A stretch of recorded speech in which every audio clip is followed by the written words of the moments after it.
ஹாய்ங்க, இது என் பொண்ணுக்கான வீடியோங்க. இது வந்து பார்த்திங்கன்னா, இந்த மழை சீசனுக்கு நல்லா தழைஞ்சிருந்தது செடிகள்லாம். என் பொண்ணு அது இல்லாமல் நல்லா வெந்தயக்கீரை, வல்லாரக்கீரை அதெல்லாம் சின்ன சின்ன டப்பாவில் கிடைக்கிற டப்பாலெலாம் போட்டு வளர்த்திட்டு இருக்கிறாங்க புதுசு புதுசாக. அப்புறம் அவங்க நல்லா க்ரியேட்டிவாக யோசிக்கிறாங்க. நம்மளும் கூட இதெல்லாம் தோன்றதில்ல. அவங்க பாருங்க நல்லா ஸ்கட்டை நல்லா பண்ணீங்க, பட்டர்ஃப்ளை மாதிரி இருக்குது அவங்கள பார்க்கும்போது.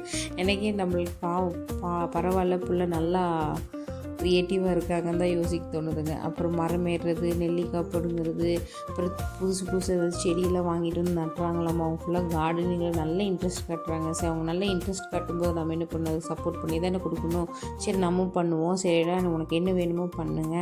அதுக்கு முன்னாடி ஃபஸ்ட்டு உங்கள் ஹோம்ஒர்க்கெல்லாம் முடிச்சு வச்சுட்டு பண்ணிட்டீங்கன்னா எங்களுக்கு எந்த பிரச்சனையும் இருக்காது பாருங்கள் அப்படின்னு சொல்லிட்டுங்க. சரி, நாங்கள் போய் வெத்தலை செடி பிடிங்கிட்டு வந்தோங்க. சரி, அதை இப்போ பதியம் போட்டு வைக்கலாம். அதுக்கு முன்னாடி நம்ம இப்போ பதியம் போட முடியாது, கொதி போய் தண்ணியில் போட்டு வச்சுரு, அப்புறமேல் பண்ணிக்கலாம் அப்படின்னு சொல்லிட்டுங்க. நாங்கள் முடிச்சிட்டுங்க இதோட இந்த விலாகை. தேங்க்யூங்க, பாய்ங்க. அடுத்த வீடியோவில் பார்க்கலாங்க.